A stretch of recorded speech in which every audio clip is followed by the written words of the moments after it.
네, 이제 채권자 대위권 문제를 마치고요. 이제 드디어 대망의 채권자 취소권입니다. 채권자 취소권.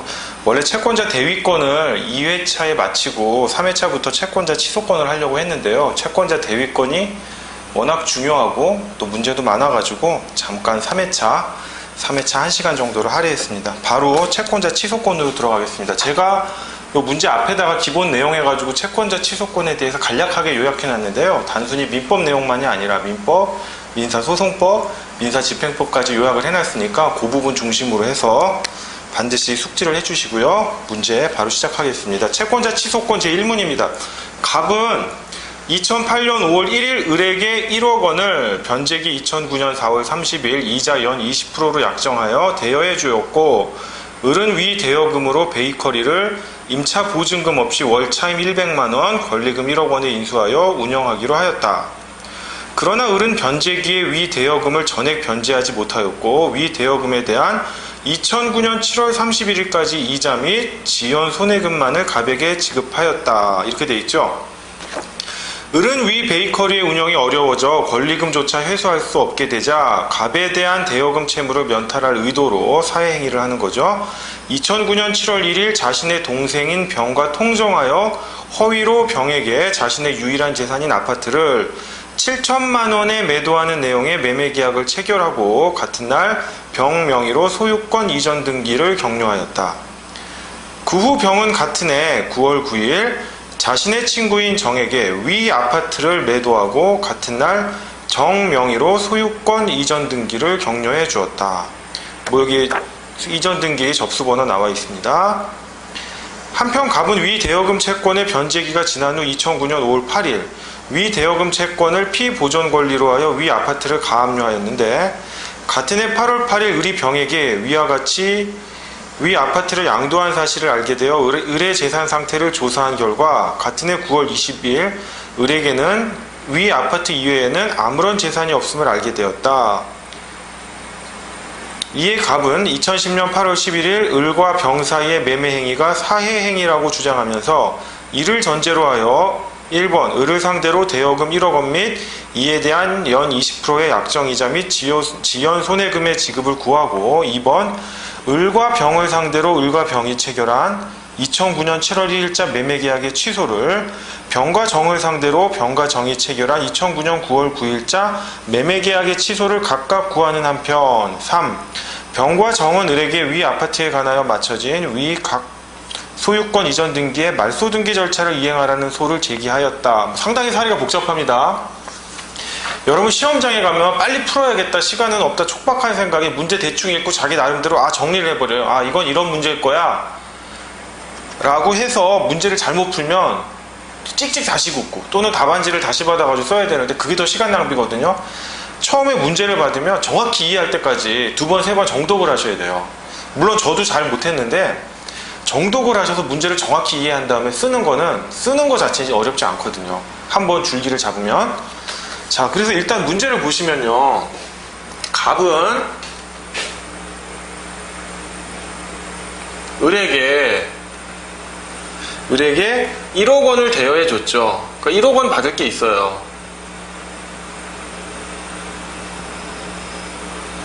(1억 원을) 대여해 줬는데 을이 이 대여금을 갚지를 못할 것 같아요. 물론 이제 이자랑 지연손해금은 꼬박꼬박 지급을 했겠죠. 그러니까 이러다가 갑한테 자기 재산을 뺏길 것 같아요. 나쁜 놈이죠. 어떻게 보면 당연히 갑에게 줘야 되는데, 그러니까 어떻게 합니까? 아파트 을 소유의 아파트를 통정하여 병과 매매계약을 체결해요. 매매계약을 체결합니다. 금액은 7천만 원이죠. 7천만 원을 체결해. 가짜죠. 실제 돈이 오고 가지도 않고. 그리고 같은 날 병 명의로 소유권 이전 등기를 격려하고, 또 문제는 뭐냐면 병이 또 이제 정에게 또 매매계약을 체결해요. 물론 이제 정이 이러한 사회행위에 대해서 뭐 선의인지 악의인지는 모르겠지만 또 매매계약을 체결합니다. 매매계약을 체결하고 뭐 구체적인 뭐 금액은 안 나오네요. 자, 그러면 채권자 취소권은요, 딱 나오면 여러분이 이제 구조도를 그려야 돼요. 구조도를. 일단 보면 얘가 채권자죠. 채권자, 채무자, 얘를 수익자, 사회행위를 통해서 수익을 얻었잖아요. 수익자라고 그러고, 수익자를 통해서 다시 전득을 했기 때문에 얘를 전득자라고 합니다. 요 네 구도를 아셔야 돼요. 네 구도를 아셔야 됩니다. 그 다음에 일반적으로 이 사례관계가 길거든요. 문제를 만들어내려고 하다 보면. 그러면 날짜를 이런 좀 도표를 그릴 필요가 있어요. 이런 어떤 어디다 그려볼까요? 여기다 그려볼까요? 여기다 이렇게 좀 타임 테이블 같이 이런 걸 좀 그려주실 필요가 있어요. 이런 거를. 자, 보시면 돈을 언제 빌려줬습니까? 2008년 여기다 이제 그냥 08이라고 하겠습니다. 2008년 5월 1일 금전 대여 해준 거예요.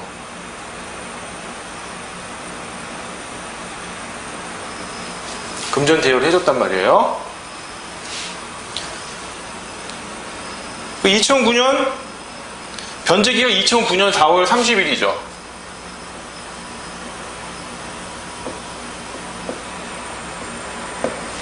아예 좀 크게 쓰겠습니다. 이게 중요한 부분이니까 제가 그냥 밑에다 크게 쫙 쓸게요. 그냥.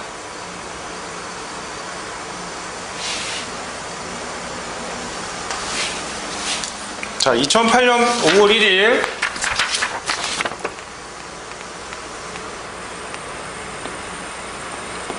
금전 대여를 해줬습니다. 갑이 을에게. 변제기는 09년 4월 30일이에요. 근데 변제를 못했죠. 7월 31일까지 이자 및 지어온 손해금만 지급을 한 거예요. 그러다 09년 7월 1일 뭘 합니까? 사회행위를 하죠. 사회행위를.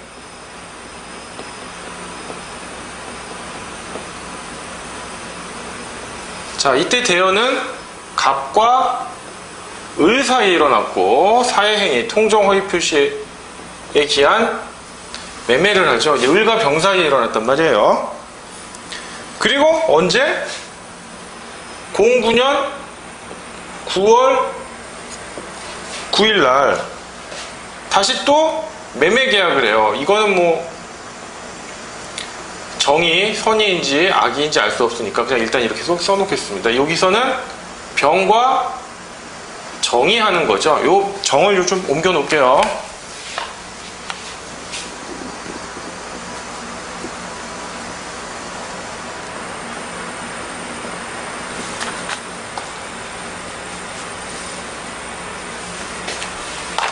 자, 병은 전득자죠. 자, 사회행위 취소권은 항상 그림을 그리고 이런 시간 순서대로 한번 정리를 하실 필요가 있어요. 타임 테이블 같이. 자, 그러면 이렇게 행위가 있었고 2009년 5월 8일이에요. 5월 8일. 자, 일단 얘는 뭐예요? 09년 4월 30일이 변제기잖아요. 변제기까지는 을이 뭐예요? 변제를 안 해도 되는 기한의 이익이 있죠. 기한의 이익이 있으니까 을이 뭘 할 수는 없어요. 이때까지가 변제기니까. 그러니까 변제기가 도래하니까 이제 급하죠. 이러다 나 채권 회수 못하는 거 아니야? 라고 해서 뭘 합니까? 여기다가 2009년 5월 8일 2009년 5월 8일 가압류를 하죠. 가압류를 해요. 그 다음에 2009년 7월 1일 을이 이러다간 갑에게 내 재산, 유일한 재산을 뺏길 것 같다. 뺏기는 건 아니죠. 갚아줘야 되는 건데 안 갚아줘서 이런 거죠. 병과 통정 허위 표시로 매매 계약을 체결해 가지고 이렇게 넘겨줍니다. 넘겨주고, 이 상황에서 8월 8일 이때죠?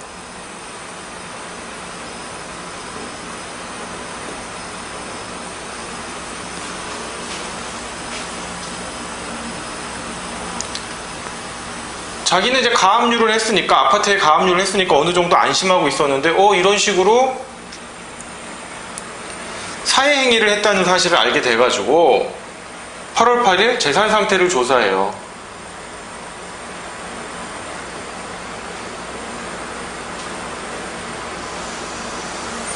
해서 언제?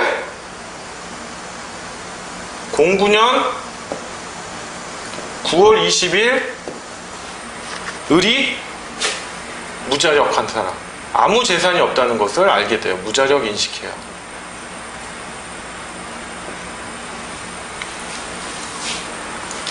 그래서 언제 소송을 제기하느냐? 2010년 8월 11일 을과 병을 상대로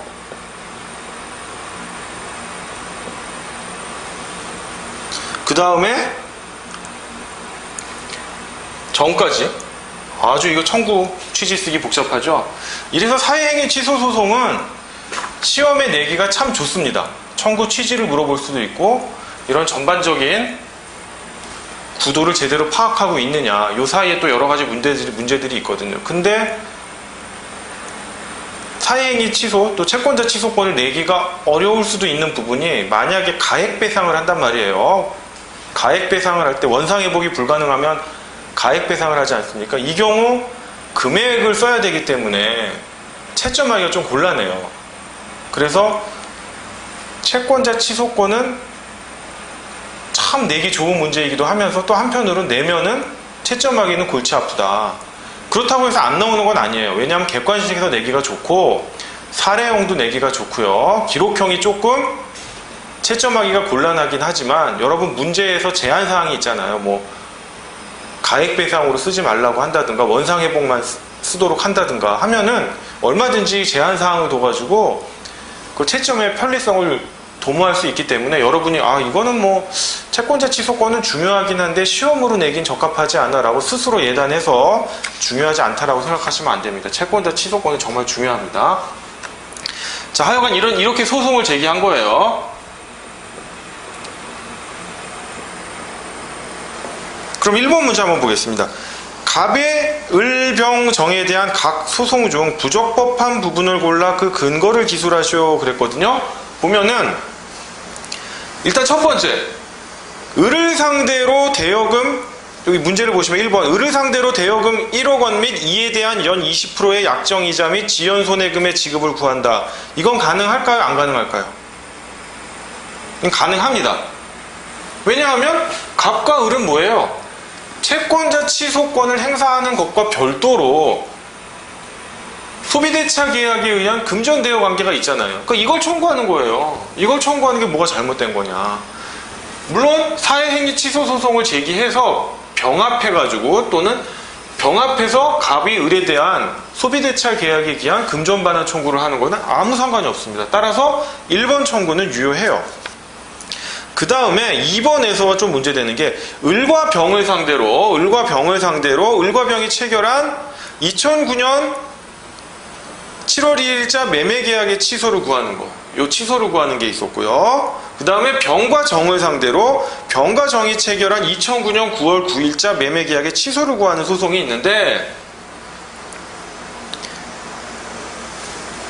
자, 여기서 중요한 게 사회행위 또는 채권자 취소권의 행사의 대상이 되는 법률관계는 뭐다? 취소를 해야 되는 대상이 되는 법률관계는 채무자와 수익자의 법률관계입니다. 이 부분을 취소해야 되는 거예요. 이 부분이 취소의 대상입니다. 취소의 대상은 얘고요.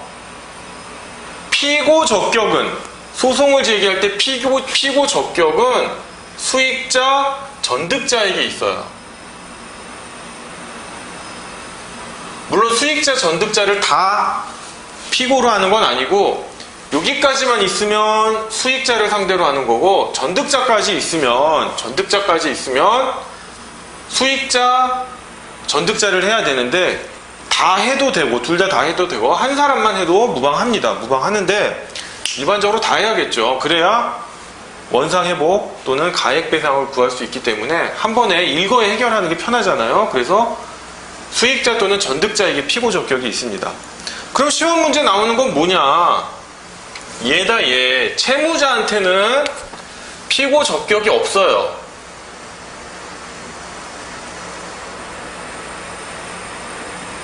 그러니까 얘를 상대로 소송을 제기하면 안 돼요. 그래서 1번, 을을 상대로 이 매매계약의 취소를 청구하는 건 맞는데 을을 상대로 하는 건 아니라는 거예요. 을을 상대로 하는 거는. 그 다음 병과 정을 상대로 또 얘의 매매계약을 취소하는 건 아니잖아요. 선생님, 병을 상대로 한 건 왜 잘못된 거예요? 자, 문제 잘 읽어보세요. 병과 정을 상대로 어떤 매매계약을 취소하라고 했어요? 요 매매계약을 취소하라고 했죠? 그죠? 요 매매계약 자체는 뭐예요? 사회행위 취소의 대상이 아니잖아요. 아니니까 이 매매계약의 당사자인 병과 정을 상대로 하는 이 소송 자체도 잘못된 거예요. 즉 뭐냐? 병만을 상대로 요 매매계약의 취소를 구해야 되는 거예요. 병만을 상대로 요 매매계약의 취소를. 물론 정을 상대로 해도 돼요. 정을 상대로 하더라도 요 매매계약의 취소를 대상으로 하는 거예요. 그래서 2번 답 2에 보시면 왜 병이 들어갔지? 라고 하는데 병과 정을 상대로 요 매매계약을 취소하라고 했으니까 병이 들어간 거예요. 요 부분이 부적법한 겁니다. 자, 제가 답을 한번 읽어보면 채권자가 채권자 취소권을 행사하려면 사회행위로 인하여 이익을 받을 자나 전득한 자를 상대로 그 법률행위의 취소를 구하는 소송을 제기하여야 하고 채무자를 상대로 그 소송을 제기할 수 없다. 즉 채권자가 사회행위 취소와 함께 책임재산의 회복을 구하는 사회행위 취소의 소에 있어서는 수익자 또는 전득자에게만 피고 적격이 있고 채무자에게는 피고 적격이 없다는 겁니다. 따라서 갑이 채무자 을을 상대로 2009년 7월 1일자 매매계약의 취소를 청구한 것은 피고 적격이 없는 자를 상대로 소송을 제기한 것이므로 부적법하고요. 다만 을에게 이 소비대차계약에 기한 대여금에 대한 이행 청구를 하는 것은 본래의 채무에 대한 이행 청구이므로 수익자 또는 전득자를 상대로 제기하는 사회행위 취소 소송에 병합하여 소송을 제기할 수 있습니다. 자, 그럼 2번인데요. 사회행위 취소에서는 채무자와 수익자 사이의 법률행위를 취소의 대상으로 삼아야 된다. 요 매매계약.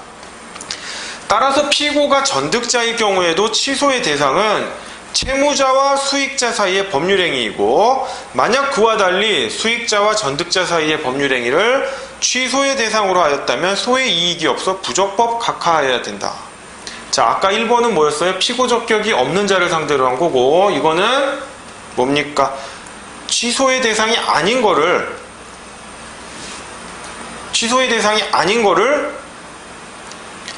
소송에 있기 때문에 소의 이익이 없는 거죠.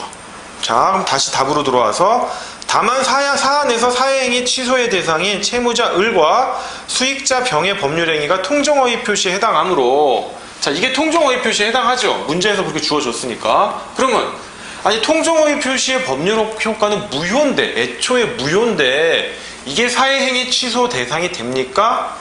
물론 사회행위 취소의 대상은 채무자와 수익자 사이의 법률관계라는 건 인정합니다. 하지만 통정허위 표시도 사회행위 취소의 대상이 되냐라는 문제에서 법원이 어떻게 판단했죠? 된다라고 했어요.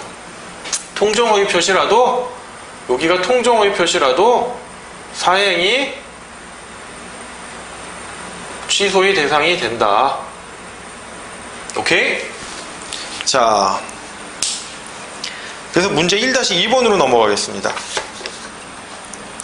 자, 문제 1-2번인데요. 갑이 을에게 이러한 소비대차 계약에 기한 대여금 채권이 아니라 매매계약에 기한 소유권 이전 등기 청구권을 가지고 있다면 똑같은 거예요. 소유권 이전 등기 청구권으로만 바뀐 거예요. 이 경우에 똑같은 이런 구도가 성립하겠느냐라는 건데 답을 말하면 사회행위 취소 청구를 할 수 없습니다. 소유권 이전 등기 청구권을 보존하기 위해서는요. 왜냐? 이거는 사회행위 취소 요건을 보시면 돼요. 사회행위 취소 요건을 보시면 채권자 대위권 행사 요건보다는 간단합니다. 간단해요. 일단 객관적 요건으로 뭡니까? 금전 채권이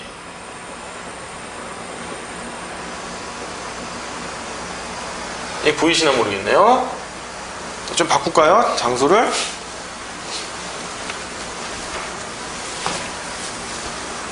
여기다 좀 쓰겠습니다. 금전 채권이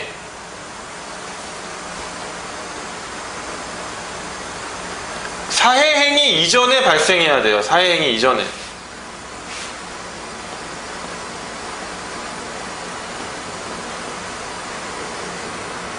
자, 이 요건을 피보존 채권이라고 하죠, 우리가. 채권자 대위권에서도 피보존 채권이라는 용어가 나옵니다. 가압류 가처분에선 피보존 권리죠. 자, 그 다음 채권자를 해야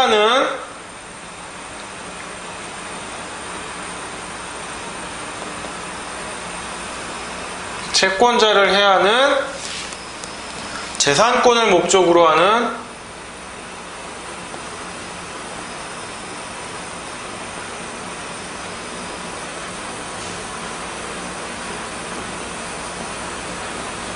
법률행위가 있어야 돼요.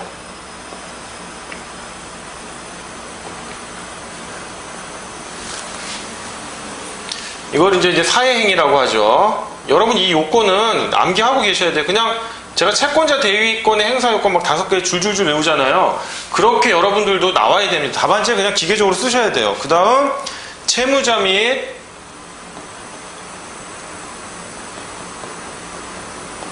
수익자의 사회의사가 있어야 돼요. 물론 전득자에 대해서 청구하려면 전득자에게도 있어야겠죠.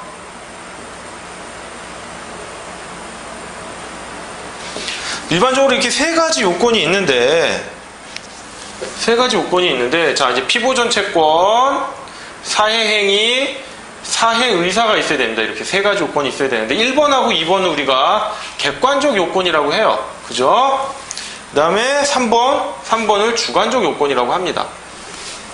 자, 이런 요건이 있는데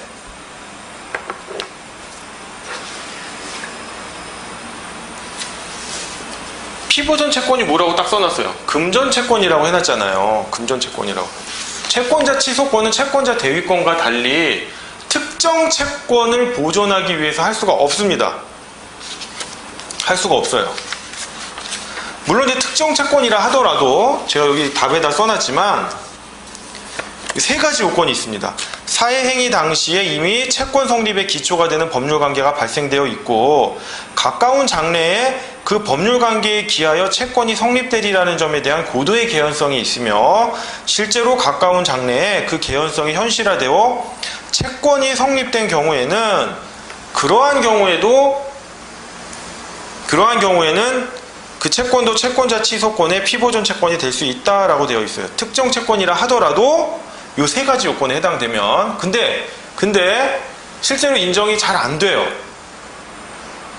대표적인 게 뭐가 있어요? 부동산 이중매매를 보시면 돼요. 이중매매 보시면 A라는 사람이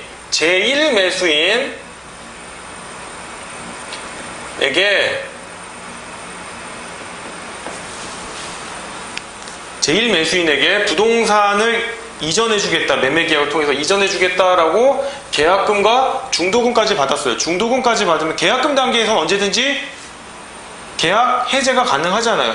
계약금을 해약금으로 해가지고 배액을 상환하면 되니까.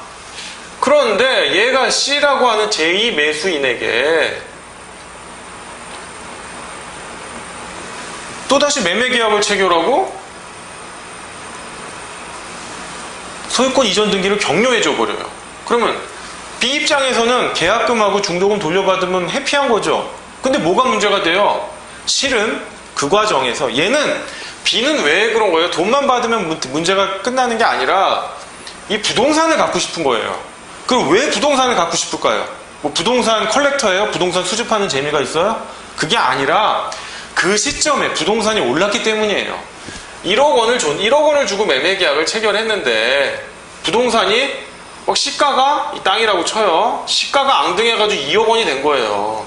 그러면 금전 돌려받고 싶겠어요? 부동산 원래대로 내 거, 부동산 원래 갖고 싶은 거, 내가 매매했던 거 갖고 싶겠어요? 부동산 갖고 싶으니까 이런 문제가 자꾸 생기는 겁니다. 그러면 이 제1매수인이 할 수 있는 방법 중에 하나가 A와 C가 뭐 여러 개가 있겠지만 제가 나중에 시간 나면 부동산 이중매매에 대해서 한번 정리를 할게요. 거기에 모든 쟁점이 다 녹아 있습니다. 이중매매가. A와 C를 이게 사회행위다 라고 해서 채권자 취소권을 행사할 수 있겠느냐. 물론 얘가 채무자가 되고 C가 수익자가 되겠죠. 왜냐하면 얘는 뭘 갖고 있어요? 채권으로. 소유권 이전 등기 청구권을 갖고 있잖아요. 그때 B가 주장하는 게 뭐였어요? 나 소유권 이전 등기 청구권 있어. 특정 채권이야. 그래서 사회행위 취소 청구 못해. 하지만 제가 아까 말한 세 가지 요건 있잖아요. 그거에 해당되면 특정 채권도 할 수 있다면서요. 하지만 나의 소유권 이전 등기 청구권은 이행불능이 돼가지고 손해배상 채권으로 변했어 라는 주장을 해가지고 사회행위 취소를 청구할 때 법원이 안 받아들여줬죠. 특정 채권이다 너는. 그리고 이 세 가지 예외에도 해당되진 않는다라고 했다는 거. 요 대표적인 판례 있습니다. 각주 한번 참고해서 읽어보시면 되고요. 자, 어쨌거나 사회행위, 채권자 취소권 행사 요건 요 세 가지 아셔야 됩니다. 자, 그러면 소유권 이전 등기 청구권을 피보존 채권으로 해서 채권자 취소 소송을 할 수 없다고 했어요. 오케이? 없다고 했는데 그 결과는 뭐냐? 소각하냐? 청구 기각이냐? 이거에 대해서 학설이 나눠지고 있습니다. 나눠지고 있어요. 근데 이제 대법원이 이에 대해서 명시적인 판단을 한 바는 없는데 1심과 2심이 청구 기각을 해가지고 올라온 판결들이 있어요. 그거에 대해서 별다른 언급을 안 했어요. 그런 걸 봐서는 대법원도 뭐 묵시적으로 청구 기각의 입장이 아닌가. 그러니까 청구 기각을 한다라는 점, 요 점 하나 체크해 두시면 됩니다. 요 점 하나. 그럼 이제 문제 1-3번입니다. 이 사건 채권자 취소권은 적법한 행사 기간 내에 행사되었는가? 라는 문제인데요. 채권자 취소권이 제척기간이 있죠. 소멸시효가 아니에요. 제척기간이에요. 제척기간이 뭐가 있습니까? 보시면 채권자 취소권의 제척기간은 채권자가 취소 원인을 안 날로부터 1년, 법률행위 있는 날로부터 5년 내에 행사하여야 하고 이 기간은 제척기간입니다. 제척기간. 엔드죠? 둘 중에 하나라도 탈락이 되면 제척기간 도과한 겁니다. 양쪽 다 요건을 만족을 해야 돼요. 그럼 문제가 소재기 시점이 언제예요? 2010년 8월 1일이죠. 오케이? 사회행위가 있은 날은 언제예요? 2009년 7월 1일입니다. 그러면 5년 이내에 법률행위 있는 날로부터 5년 이내는 맞죠? 오케이. 그러면 안 날로부터 1년이냐 두 가지 요건을 다 충족을 해야 되니까 안 날로부터 1년이냐. 근데 문제가 있어요.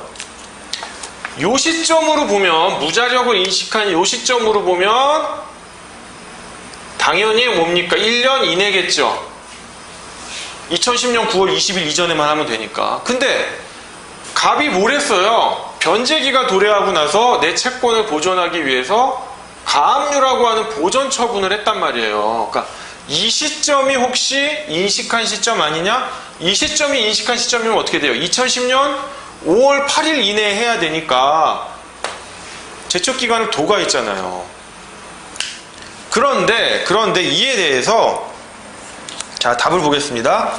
채권자가 취소 원인을 안 날이라 함은 채무자가 채권자를 해함을 알면서 사회행위를 한 사실을 알게 된 날을 의미하므로 단순히 채무자가 법률행위를 한 사실을 아는 것만으로는 부족하고 그 법률행위가 1번 채권자를 해하는 행위라는 것, 즉 그에 의하여 채권의 공동담보에 부족이 생기거나 이미 부족 상태에 있는 공동담보가 한층 더 부족하게 되어 채권을 완전하게 만족시킬 수 없게 된다는 것까지 알아야 하고, 나아가 채무자에게 사해의 의사가 있었음을 알 것을 요한다. 다만 특정의 채권자를 해야 한다는 인식이 있어야 하는 것은 아니다 라는 점이에요. 자, 보면 이때는 뭐예요?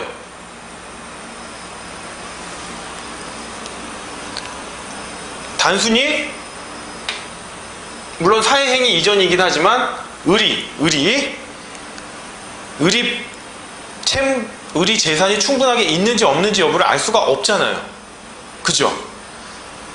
즉 채권의 공동담보에 부족이 생기는 거를 몰랐단 말이에요. 이때는 언제 알았어요? 재산 상태를 조사해가지고 이 시점에 알았단 말이에요. 즉 매매계약 사실은 이때 알긴 했어요. 그럼 또 이때가 문제가 되지 않을까라는 또 의구심이 들어요. 왜냐하면 이 재산 상태를 조사하게 됐던 건 원인은 뭐예요? 을과 병 사이에 매매계약 사실을 인지하고 있었거든요. 그렇기 때문에 이거 뭐야, 유일한 재산을 빼돌린 거면 자기 채권을 변제받지 못하잖아요. 여러 재산 중에 하나를 매매한 거면 뭐 문제가 안 되겠죠. 다른 재산에다가 뭐 가압류 가처분을 하던가 하면 되니까, 보전 처분을 하면 되니까. 그러면 가압류를 한 시점은 아니라라고 제가 지금 얘기를 했고, 재산 상태를 조사한 시점은 적어도 매매계약이 있다는 사실은 알았잖아요.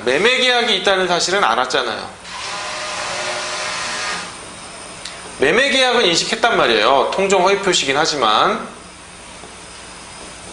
즉 그런데 뭡니까? 판례가 법률행위를 한 사실을 아는 것만으로도 부족하다. 이걸로도 안 된다. 채권의 공동담보에 부족이 생기는 것을 알아야 되고, 채권의 공동담보에 부족이 생기면 사해 의사가 추정이 되거든요. 왜냐하면 사해 의사는 뭐 머릿속에 있는 건데 뭐 머리를 끄집어내서 알 수는 없잖아요. 그러니까 요때가 취소 원인을 안 날이다. 즉 이때가 을에게 자력이 없다는 것을 안 날이기 때문에 이때부터 기산하여야 된다라는 점이에요. 요 부분도 아주 중요합니다. 그러니까 요 앞에 이런 말들이 있는 거죠. 그런데 이 가압류를 할 때 또 다른 판례가 하나 있어요. 2000다 44,348 판례인데, 만약에 99다 2515 판결이네요. 99다 2515 판결. 이 판결에서 가압류를 했을 때, 가압류를 한 게 왜 한 거냐? 알고 봤더니 다른 재산을 다 조사해 보니까, 의뢰 재산을 다 조사해 보니까 의뢰 재산이 이거밖에 없어요. 이거밖에 없어서 가압류를 한 거예요. 그러면 이미 이건 가압류를 했냐 안 했냐가 중요한 게 아니라, 가압류를 했을 때 가압류를 한 원인이 뭐예요? 을이 무자력하다는 걸 알고 한 거잖아요. 그러니까 그 경우에는 가압류를 한 시점이 취소 원인을 안 날이다라는 판례가 99다 2515 판례고요. 일반적으로는 가압류가 됐다는 것만으로는 채무자의 무자력 여부를 알았다, 또는 취소 원인을 안 날이라고 볼 수 없다라고 하는 게 제가 지금 말씀드린 2000다 44,348 판결입니다. 어쨌든 뭐 판결 번호가 중요한 게 아니고요. 원칙적으로 가압류 시점은 뭐다? 원칙적으로는 가압류 시점은 취소 원인을 안 날이 아니다. 예외적으로 뭐다? 가압류를 한 경위가 뭐다? 채무자, 즉 을의 무자력을 알고 한 거다라고 하면 그 경우엔 예외적으로 가능하다. 하지만 일반적으로는 뭐다? 이 시점이다. 무자력을 인식한 시점이다 라는 점입니다. 따라서 갑의 채권자 취소권은 제척기간 내에 행사가 된 겁니다. 자, 그럼 다음 문제인데요. 만일 이 사건 심리 결과 위 대여 사실의 입증이 곤란해지자 갑이 이 사건의 심리 도중인 언제? 2010년 10월 4일이죠. 2010년 2010년 10월 4일에 이르러 준비 서면을 제출해요. 뭐 소송 제기했을 때 소장을 썼으니까 요건 좀 지우겠습니다. 자, 보이시나요? 이때 준비 서면을 제출했다는 겁니다. 준비 서면을 제출해가지고 금전 대여 사실을 입증하기가 곤란해요. 그냥 빌려줬어요. 술김에 증거도 없고 의리 발뺌하면 오리발 내미면 뭐 증빙이 없죠. 그래서 준비 서면에서 피보전 채권을 위 대여금 채권 1억 원에서 뭘 합니까? 2009년 8월 2일 체결한 매매계약이 2009년 11월 15일 해제되었음을 이유로 한 갑의 을에 대한 매매대금 반환 채권 1억 원으로 바꾸어 주장하였고, 그 주장의 매매대금 지급 및 매매계약이 적법하게 해제된 사실이 인정된다고 할 경우 위와 같은 피보존 채권의 교환적 변경은 제척기간의 제한을 받는가라는 점이에요. 자, 뭐냐? 좀 지우겠습니다.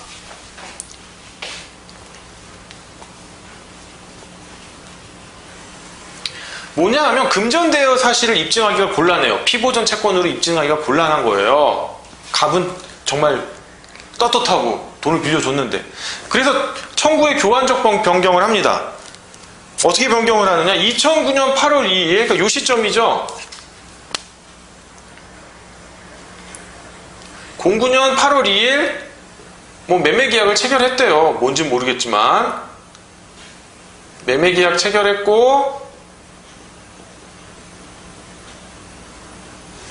언제? 2009년 11월 요쯤이네요. 09년 11월 5일 15일이죠.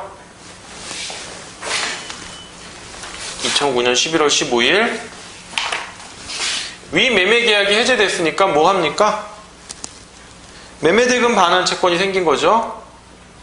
이때 매매대금 반환 채권이 생겼다. 자, 이런 교환적, 피보존 채권을 교환적으로 변경했단 말이에요. 소송 계속 중에. 처음 소장에서는 대여금 채권을 피보존 채권으로 했다가 준비서면에서 피보존 채권을 싹 바꿔요. 매매계약이 체결됐고, 매매계약이 2009년 11월 15일 해제돼서 매매대금 반환 채권이 있다. 그걸 피보존 채권으로 했다는 거죠. 왜? 이게 더 입증하기가 편했나 보죠. 그럼 보면은, 자, 일단 답부터 말씀드리면, 피보전 채권의 교환적 변경은 뭐다? 제척기간의 제한을 받지 않습니다. 답을 보시면요. 채권자가 사회행위의 취소를 청구하면서 그 보존하고자 하는 채권을 추가하거나 교환하는 것은 그 사회행위 취소권을 이유 있게 하는 공격 방법에 관한 주장을 변경하는 것일 뿐, 소송물 또는 청구 자체를 변경하는 것이 아니라 소의 변경으로 볼 수 없다라는 게 판례입니다. 따라서 사안의 경우 2009년 9월 20일이죠. 2009년 9월 20일 2009년 9월 20일로부터 1년 이내인 2010년 8월 11일에 제기된 이 사건소는 피보전 채권의 교환적 변경에도 불구하고 제척기간에 걸리지 않습니다. 보시면 무자력을 인식한 시점이 언제예요? 요때죠? 요때. 요때이기 때문에 제척기간은 요때부터 취소 원인을 안 날로부터 1년 이내에 제기됐잖아요. 그죠? 그래서 요거 변경됐다고 해서 제척기간의 제한에 걸리지 않는다는 거예요. 제척기간의 제한은 요걸 기준으로 한다. 즉 뭐다? 청구 취지의 교환적 변경 또는 청구 취지의 추가는 뭐다? 공격 방어 방법의 변경일 뿐 소송물이나 청구 자체를 변경하는 게 아니라는 점이에요. 그러면 이제 공부를 좀 하신 분들이 가만히 있어봐. 그래. 제척기간은 걸리지 않는다고 쳐. 그러면 뭔가 좀 이상하거든요. 자, 아까 사회행위 요건 중에 뭐라고 그랬어요? 사회행위 요건 중에 하나가 금전채권이 사회행위 이전에 발생되어야 할 것 그랬어요. 즉 금전채권, 아까 대여금 채권은 입증이 곤란하긴 한다고 했지만 2008년 5월 1일에 발생한 거잖아요. 그러니까 사회행위 이전에 발생한 게 맞아요. 그런데 청구의 교환적 변경을 했고 그것이 제척기간에 걸리진 않는다는 건 알겠어요. 이때는 이제 매매대금 반환 채권이겠죠.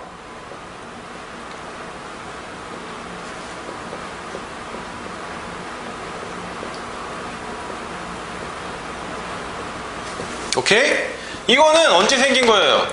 사회행위가 있은 다음에 생긴 거예요. 그러니까 뭐예요? 채권자 취소권의 요건을 충족하지 않죠. 제척기간 내에 행사되긴 했지만 그래서 이 경우는 뭡니까? 요건을 결여했으니까 원고의 청구는 각하입니까? 기각입니까? 여기 저기 각주를 보시면 써 있었죠? 채권자 대위권은 제3자의 소송 담당이므로 채무자의 권리를 행사하기 위한 요건으로 피보존 채권의 존재가 필요하고 따라서 이것이 소송 요건에 해당하여 그 부존재 시에는 소를 각하한다. 하지만 채권자 취소권은 뭡니까? 채무자의 권리를 대신 행사하는 것이 아니라 취소 채권자가 자신의 권리를 행사하는 것이므로 피보존 채권이 인정되지 않는 경우에는 기각하는 것이 타당합니다. 즉 뭐였어요? 채권자 대위권에서는 피보존 채권의 존재가 소송 요건이었단 말이에요. 그죠?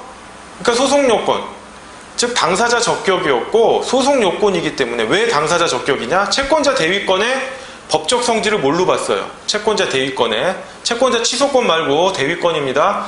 채권자 대위권의 법적 성질은 제3자 소송 담당 중 법정 소송 담당이에요.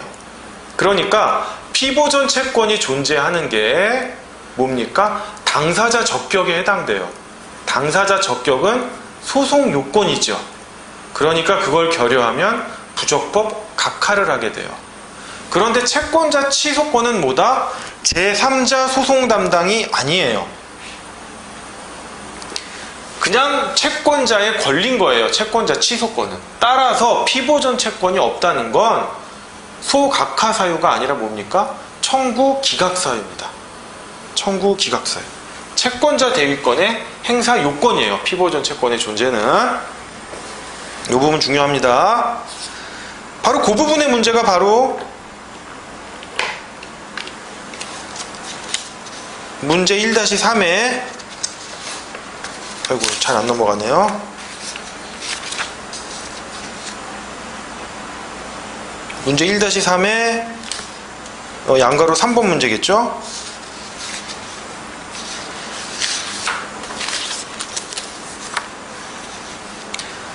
자, 그 다음 문제입니다. 만일 갑이 2010년 8월 11일에 을과 병만을 상대로 사회행위 취소 및 원상회복을 구하는 소송을 제기하였다가 2010년 10월 20일에 비로소 전득자인 정을 상대로 원상회복을 구하는 소유권 이전 등기 말소 청구 소송을 제기하였다면 위 소송은 제척기간의 제한을 받는가? 라는 문제인데요. 답은 일단 제척기간의 제한을 받습니다. 이건 뭐냐? 일단 청구의 교환적 변경은 지우겠습니다. 아까 문제에만 해당되는 경우니까. 자, 준비서면 제출도 뭐 지워야겠죠? 자, 그러면 자, 문제를 보시면 뭡니까? 갑이 2010년 8월 11일에 을과 병만을 상대로 사회행위 취소 소송을 제기했어요. 원상회복을 구하는. 오케이? 그런데 2010년 10월 20일에 처음에 전득자를 포함 안 시켰죠. 안 시키다가 2010년 뭐예요? 10월 20일에 비로소 정을 상대로 보이시나요? 이거? 예, 원상회복을 구하는 소송을 제기해요. 그럼 이 경우 제척기간의 제한을 받느냐의 문제인데 지금 보면은 자, 무자력을 인식한 시점이 2009년 9월 20일이니까 언제까지가 제척기간의 내인가요? 그쵸? 2010년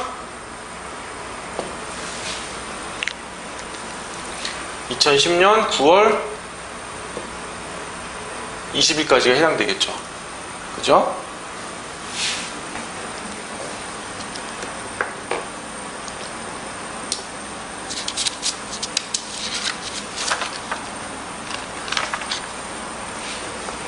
자, 그러면 아니다. 정은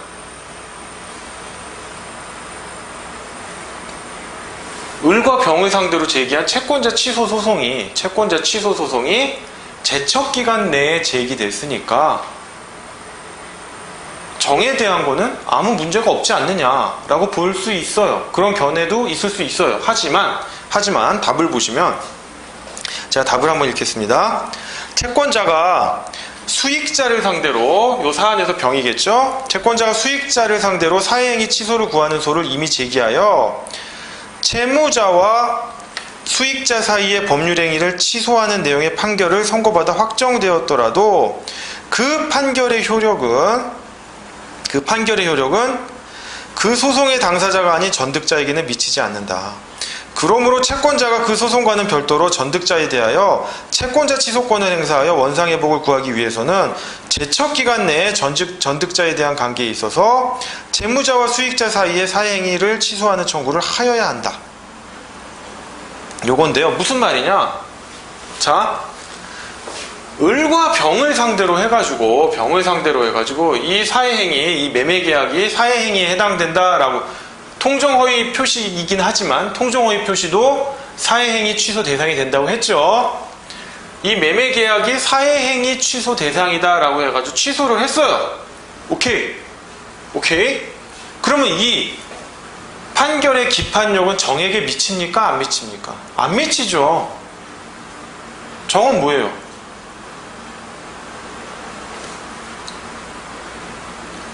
정에게는 이 판결의 기판력이 전혀 미칠 수가 없어요. 무슨 변론을 종결한 뒤에 승계인도 아니고, 그죠?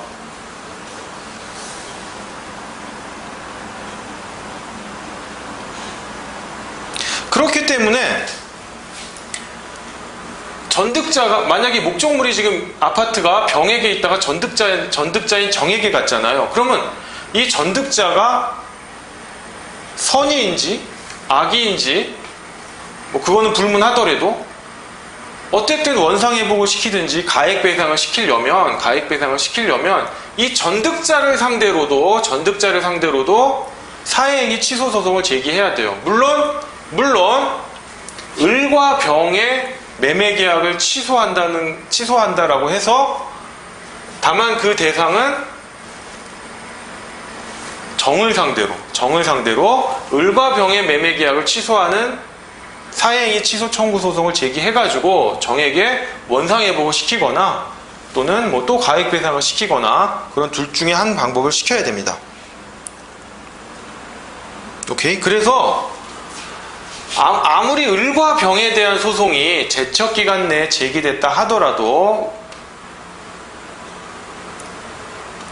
정에 대한, 전득자에 대한 소송 역시 제척기간 내에 제기가 돼야 되는 겁니다. 얘는 뭐 제척기간의 제한을 안 받는다라거나 또는 을과 병이 제기한 소송이 제척기간 내이기만 하면 된다라던가 전혀 그런 거 없어요.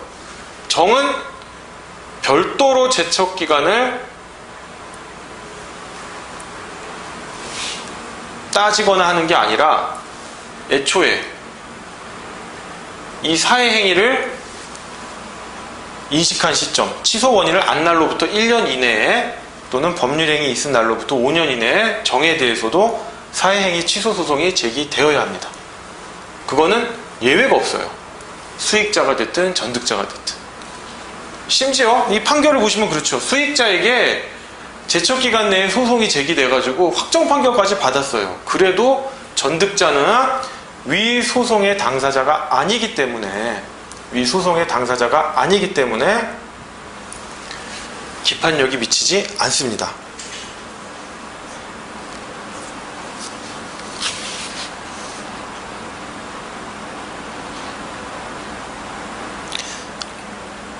자, 그런데 이제 이건 또 가능해요. 여기 보시면 다만 원상회복 청구의 전제로서 사회행위 취소만을 분리하여 먼저 청구한 다음 별개의 서로 원상회복을 구할 수는 있어요. 채권자가 사회행위 취소만을 먼저 청구한 다음 원상회복을 나중에 청구할 수 있으며 사회행위 청구가 제척기간 내에 제기되어 있다면 원상회복 청구는 그 기간이 지난 뒤에도 할 수가 있어요. 이 얘기는 뭐냐면 이런 사안이라고 동일한 사안인 거예요. 이렇게 채무자가 있고 수익자가 있고 전득자가 있지 않습니까? 그럼 수익자, 전득자 모두 동일한 제척기간에 적용을 받아서 취소 원인이 있은 날로부터 1년, 그쵸? 취소 원인이 있은 날로부터 1년, 취소 원인을 안 날로부터 1년, 법률행위 있는 날로부터 5년 내에 채권자 취소권을 행사하여야 해요. 행사하여야 하는데 수익자, 전득자 뭐 따로 적용되는 게 아니라 동일하게 적용이 되고요. 근데 A가 이제 자기의 독자적인 권리로서 제3자 소송 담당이 아니고 채권자 취소권은 채권자의 독자적인 권리죠. 채권자 취소권을 행사하면 요 법률행위, 채무자와 수익자의 법률행위를 취소의 대상으로 하고 상대방은 누구다? 수익자, 전득자, 수익자 또는 전득자일 수도 있고 동시에 다 할 수도 있어요. 라고 할 수는 있어요. 하는데 사회행위 취소만 하면 뭐합니까? 요 법률행위 취소하면 뭐예요? 결국에는 C와 D로 이전된 목적물을 B 앞으로 돌려놔야죠. 총 채무자의 공동담보를 위하여. 취소만 하면 뭐합니까? 사회행위 취소 소송은 항상 두 개가 같이 다녀요. 사회행위 취소와 원상회복이 함께 갑니다. 함께 가는데 일단 사회행위 취소만 제척기간 내에 행사를 했어요. 그렇다면 원상회복은 제척기간 내에 행사하지 않아도 된다 이거예요. 그럼 아까 문제랑 좀 뭔가 이상한 것 같은데요? 라는 의문이 있으실 수 있는데 아까 문제랑은 다른 경우죠. 정에 대해서 지금 뭐예요? 문제에서 보면 을과 병만을 상대로 2010년 8월 11일에 사회행위 취소 및 원상회복을 구하는 소를 제기했다고 했죠. 그죠? 그 다음에 제척기간이 도과한 다음에 정에게 원상회복을 구하는 소송을 제기했어요. 이건 안 된다는 거죠. 이때 요 시점에 제척기간 내에 정에게도 사회행위 취소 소송을 했더라면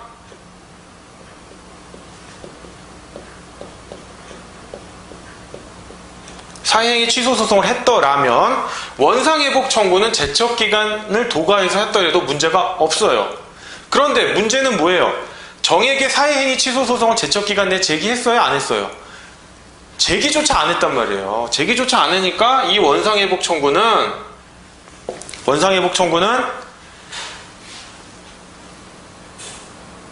사회행위 취소 소송이 제기되지도 않았고 설사 제기됐다 하더라도 제척기간 내에 행사되질 않았잖아요. 그렇기 때문에 이 원상회복 청구는 제척기간의 제한을 받는 거예요. 선생님 근데 이게 사회행위 취소 소송에 대해서 뭐 이런 판례도 있어요. 원상회복 청구가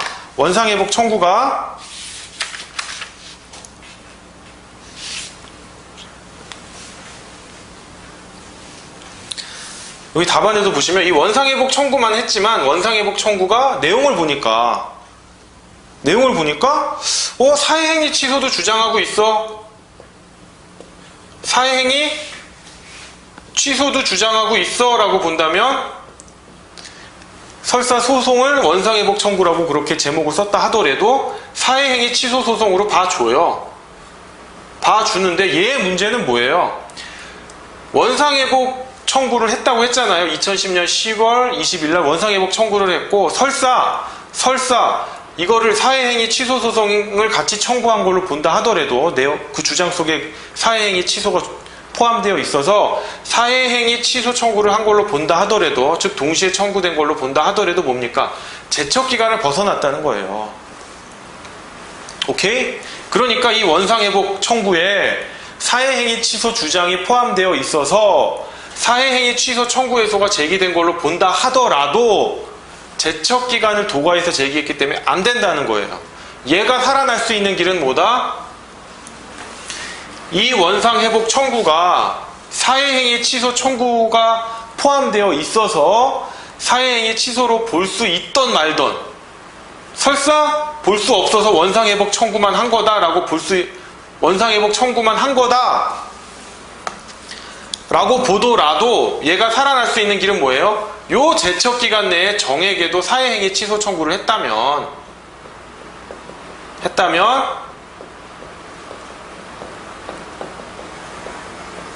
취소 청구를 했다면 요 원상회복은 제척기간 내에 행사되지 않아도 상관이 없어요.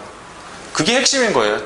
즉 제척기간 내에 사회행위 취소 청구를 안 했기 때문에 원상회복을 따로 분리해서 청구하더라도 제척기간을 도과했기 때문에 안 되고, 설사 원상회복 속에 사회행위 취소 주장이 있어서 요건 안 한 거니까요. 사회행위 취소 주장이 있어서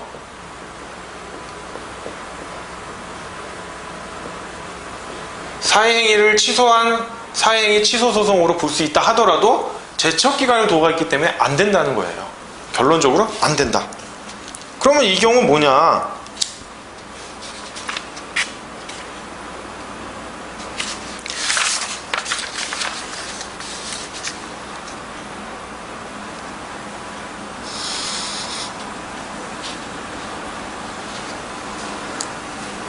청구 기각이냐 과연 소각하냐의 문제가 있어요. 이 부분 한번 읽어보겠습니다. 사회행위 취소 소송을 제기함이 없이 원상회복만을 청구한 경우 각하설과 기각설이 대립하고 있으나 원상회복의 전제가 되는 사회행위의 취소가 없는 이상 원상회복 청구권은 인정되지 않으므로 청구 기각을 하여야 한다는 청구 기각설이 타당하다고 본다. 대법원도 청구 기각설을 따르는 것으로 보인다라고 했어요. 그러니까 사안의 경우 갑이 전득자인 정을 상대로 채무자와 수익자 사이의 법률행위의 취소를 구함이 없이 원상회복만을 구하고 있으므로 기각설을 따른다면, 앞에 말한 기각설을 따른다면 그 청구를 기각하는 게 맞겠죠. 정, 너의 원상회복 청구는 그 주장 속에 뭐 사회행위 취소 청구가 있든지 말든지 너는 청구 기각이야 라고 보는 게 맞지만, 왜? 그 전제가 되는 사회행위 취소 청구 소송이 없었잖아요. 없었기 때문에 그걸로 보면 청구 기각이에요. 그걸로 보면 청구 기각이고, 제가 잠깐 말을 정정하겠습니다. 이 원상회복 청구 소송에는 사회행위 취소 주장이 없는 청구예요. 없는 청구만 전제로 말씀드립니다. 원상회복 청구만 하면 어떻게 된다? 그 전제가 되는 사회행위 취소 소송이 있어야 되잖아요. 없을 경우 어떻게 한다? 청구 기각을 한다고 했어요. 청구 기각을. 그런데 이 사안은 또 두 개가 문제가 돼요. 제척기간을 도과했잖아요. 제척기간을 도과하면 그때는 뭐예요? 사유가.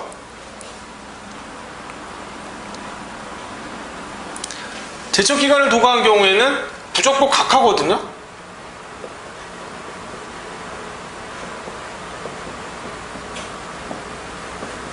그쵸? 부적법 각하란 말이에요. 부적법 각하기 때문에 이 경우 뭐 청구 기각을 하는 게 맞아, 부적법 각하를 해야 되는 게 맞아 라고 하지만 일단은 청구 기각이 맞는 거예요. 왜? 그 전제가 되는 사회행위 취소 소송이 없기 때문에. 그럼 부적법 각하는 뭐가 문제가 되느냐? 부적법 각하는 자, 원상회복 청구만 했다 하더라도 사회행위 취소 주장이 있다면, 거기 보시면 사회행위 취소 주장이 있다면 뭐 소장의 표제어를 어떻게 썼든지 간에 이거는 사해행위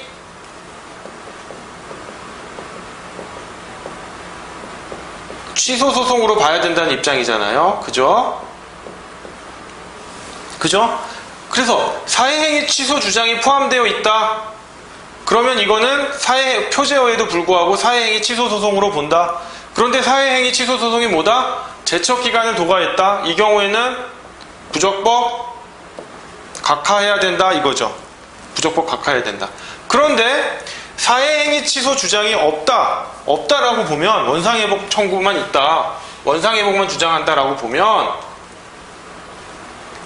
원상회복 청구권은 뭐예요? 사해행위 취소 청구 해소를 전제로 하잖아요. 대부분 같이 해요. 문제니까 이렇게 억지로 만들어낸 거지.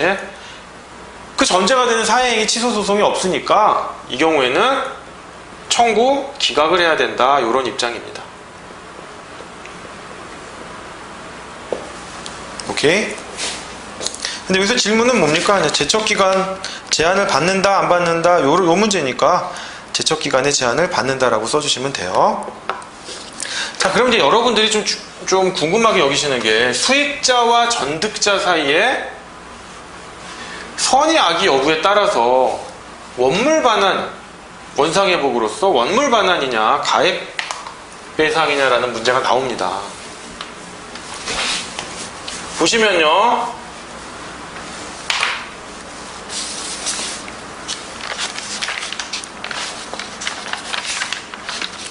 자, 일단 요거 한번 지워버릴까요? 이제 별 필요 없는 것 같긴 한데 좀 지우겠습니다.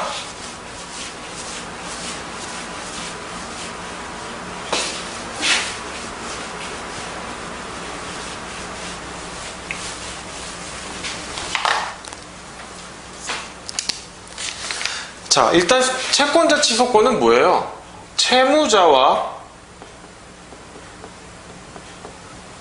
수익자의 법률행위를 취소하는 거예요. 그죠? 취소의 대상은 여기란 말이에요. 취소의 대상은. 취소의 대상입니다. 그럼 그 상대방은 누구냐? 수익자 또는 전득자란 말이에요.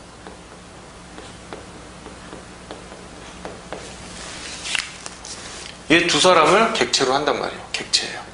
그죠? 그래서 수익자 전득자가 악이 둘 다 악의인 경우가 있고 이쪽은 악의이고 여기는 선의이고 여기는 선의이고 여기는 악의이고 이런 경우가 있어요. 둘 다 선의이면 채권자 취소권은 성립 안 되는 거죠. 둘 다 선의이면. 자, 그러면 악의일 때는 수익자만을 상대로 했다면 가액 배상을 할 수밖에 없어요. 수익자만을 상대로 하면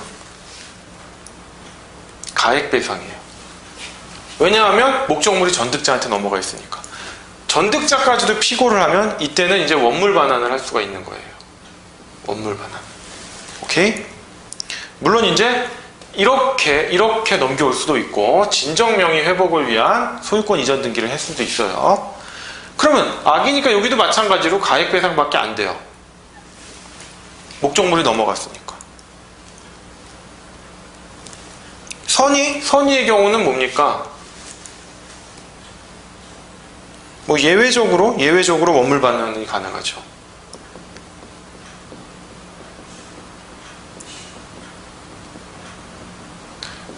이건 무슨 말이냐면 예외적 선인데 무슨 원물 반환이에요? 그러니까 이거 일반적으로 이 사례는 어떤 사례냐면 채무자가 수익자한테 부동산을 넘겨줘요. 사회행위로 넘겨주고는 전득자가 근저당 등기를 한 거예요. 즉 근저당권 설정을 해준 거예요. 토지가 이렇게 있으면 수익자 소유예요. 얘가 악이에요. 수익자는 악이라고 했어요. 전득자가 근저당권을 설정해요. 즉 근저당권을 설정해 준 거죠. 수익자가. 얘는 선이고. 그러면 채권자로서는 전득자에게 어떤 청구, 수익자, 그러니까 채권자가 이 경우 청구하는 소송이 이 소송도 나중에 청구 취지 있을 때 여러분이 좀 공부를 하셔야 되지만 이 채무자와 수익자 사이의 법률관계, 사회행위를 취소를 해요. 취소를 하고 수익자한테 뭡니까? 소유권 이전 등기를 해라. 넘겨줘라. 라고 하는데 목적물이 일로 가 있잖아요. 그죠? 그러니까 어떻게 합니까? 에이, 돈으로 받을래. 가액배상을 하거나 난 그래도 목적물을 받을래. 라고 하면 이 선의는 문제가 있어요. 그러면 채권자 입장에서는 할 수 있는 게 근저당권이 딸린 채로 그냥 목적물을 이전시켜 놓는 거예요. 채무자 앞으로. 물론 소송은 이렇게 해요. 부동산 등기법에 보면 제가 나중에 부동산 소송할 때 자세히 설명드리겠지만 등기부상 이해관계에 있는 제3자에게 동의를 구해야 돼요. 그 사람 등기를 말소하려면. 그러면 소송이 이렇게 갈 거예요. 아마 이 전득자에게는 근저당권 말소 등기를 승낙하라라는 승낙을 구하는 의사표시를 하겠지만 물론 전득자가 너무 착해서 자기가 손해보아 봐가면서까지 근저당권 설정 등기 말소를 승낙해 줄 수도 있겠죠. 하지만 그런 경우는 없죠. 대부분 안 해준단 말이에요. 그리고 얘는 선이니까 그런 소송에 패소할 리도 없고요. 그러니까 궁여지책으로 그냥 근저당권이 딸린 목적물을 채무자 앞으로 이전시키는 것밖에 방법이 없어요. 가액배상을 받거나. 그래서 제가 예외적 원물 반환이라고 했고 그 사례가 이런 사례에 해당된다. 그런 거고. 자, 이제 선의이고 악의일 때는 이때는 뭐 악의의 전득자에게 원물 반환을 해줘야죠. 원물 반환을 청구해야죠. 선의한테는 청구할 게 없습니다. 그러니까 선의니까 뭐 예외적 원물 반환이 뭐 언제나 가능하다는 게 아니고 요 근저당권 사례에서만 좀 특이하게 이렇게 나온다. 요 부분이 시험에 나올 수 있다라는 거. 요 부분이 제가 간단하게 넘어가고요. 제가 다른 문제 풀 때 좀 더 자세히 하겠습니다.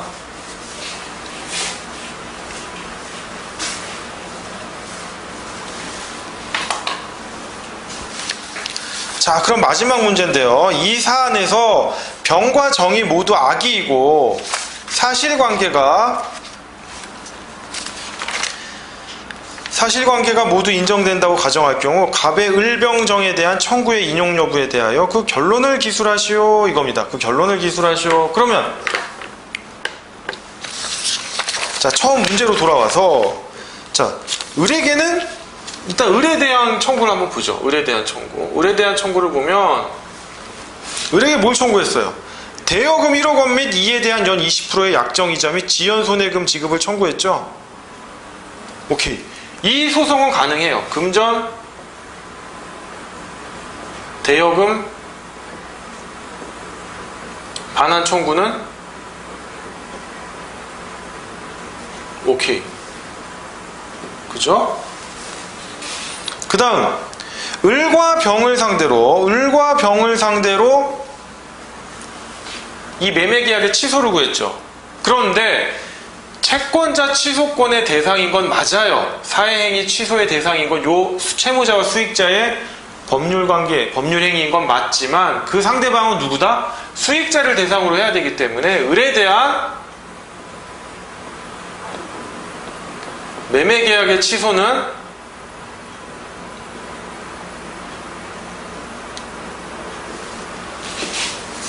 을에 대한 매매계약의 취소는 안 됩니다. 오케이? 그럼 병에 대한 거 한번 볼까요?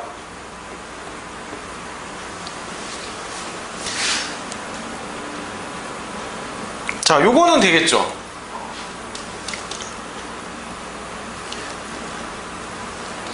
병에 대한 매매계약의 취소는 가능하죠. 요 첫 번째 매매계약, 을과 병 사이에 한 매매계약은 가능합니다. 오케이?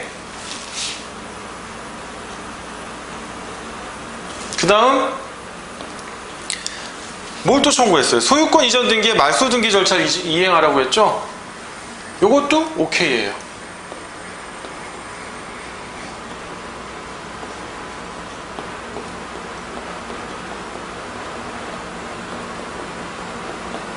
원물 반환을 구하는 거잖아요. 요것도 오케이예요. 자, 일로 아파트가 가 있기 때문에 전득자를 또 피고로 해서 이쪽으로 소유권 이전 등기를, 그러니까 애초에 있던 소유권 이전 등기를 말소해서 병 앞으로 돌려놓고, 또 병 앞으로 있는 소유권 이전 등기를 또 말소해서 을 앞으로 돌려놓고, 이렇게 구하거나 바로 진정명의 회복을 원인으로 한 소유권 이전 등기를 해도 상관없습니다. 어쨌든 문제에서 주어진 지금 소송 제기한 거는 요거니까 병에 대해서 요건 둘 다 인용이 가능해요. 그 다음 마지막 이제 정에 대한 겁니다. 정에 대한 거는요,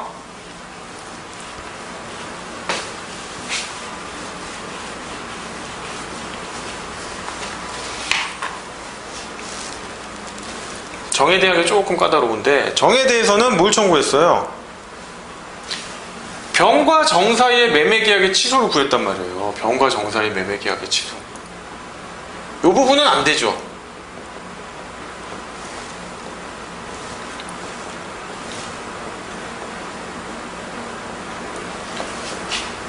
정을 상대로 한 건 맞는데 병과 정의 매매계약을 취소하는 게 아니죠. 요걸 취소하는 거예요. 사회행위 취소로 원인 무효가 됐으니까 이 매매계약도 당연히 원인 무효인 거죠. 요건 뭐 판단할 필요가 없는 거예요. 그 다음 또 뭐가 있습니까?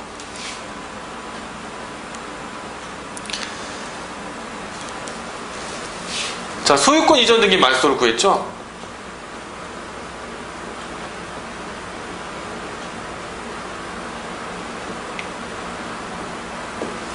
요건 가능할까 안 가능할까?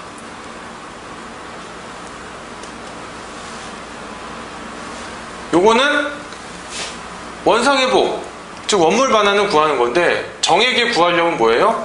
을과 병에 대한 매매계약의 취소가 전제가 돼야 돼요. 즉 소유권 이전 등기 말소 청구는 사행위 취소 소송이 아니라 뭐예요? 원상회복 청구죠. 이 원상회복 청구는 뭐예요? 사행위 취소가 제기되어 있을 것을 전제로 하죠.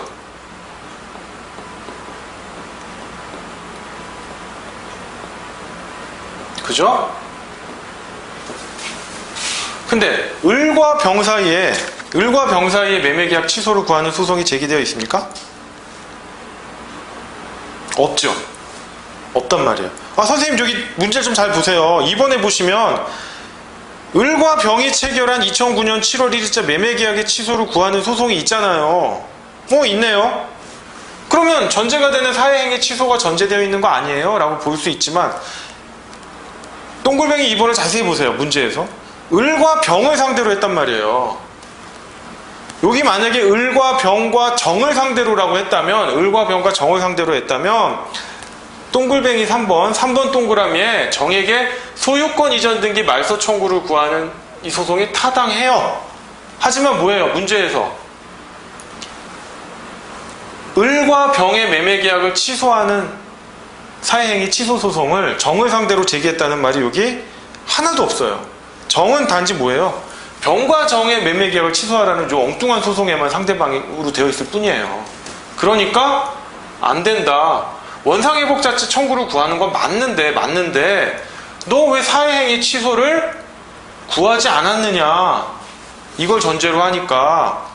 그쵸? 아까 나왔던 거 뭐예요? 원상회복 청구만 하면은 뭐라고 했습니까? 원상회복 청구만, 그 전제가 되는 사회행위 취소를 하지 않고, 취소 청구를 하지 않고 원상회복 청구만 하면 뭐다? 청구 기각을 한다는 게 학설과 판례의 입장이었죠. 그쵸? 그 다음 두 번째 뭐였다? 원상회복 청구만 했다. 그런데 그 원상회복 청구를 자세히 꼼꼼히 뜯어보니까 사회행위 취소 주장도 있더라. 사회행위 취소 주장도 있더라. 그러면 용서해줄게. 사회행위 취소 청구 소송으로 봐줄게. 그죠? 그러면 사회행위 취소 청구 소송으로 봐준다면 제척기관을 도과하지 말아야 되죠. 취소 원인을 안 날로부터 1년, 법률행위 있은 날로부터 5년입니다. 그 제척기간 내에 제기되지 않았다면 그때는 부적법 각하해야 된다. 아까 제가 설명드렸던 부분이죠. 다시 한번 제가 정리하는 차원에서 말씀드렸습니다. 왜 정액의 소유권 이전 등기 말소 청구가 안 되는지 이 부분 자세히 아셔야 돼요. 네, 그 다음 문제는 뭐 법원의 판결 주문을 한번 써봐라라는 건데, 요거는 이제 여러분들 청구 취지 연습을 시키려고 해놓은 거니까 그냥 한번 참고해서 보시기로 하고요. 예, 다음 문제 두 번째 문제, 채권자 취소권의 두 번째 문제로 넘어가도록 하겠습니다.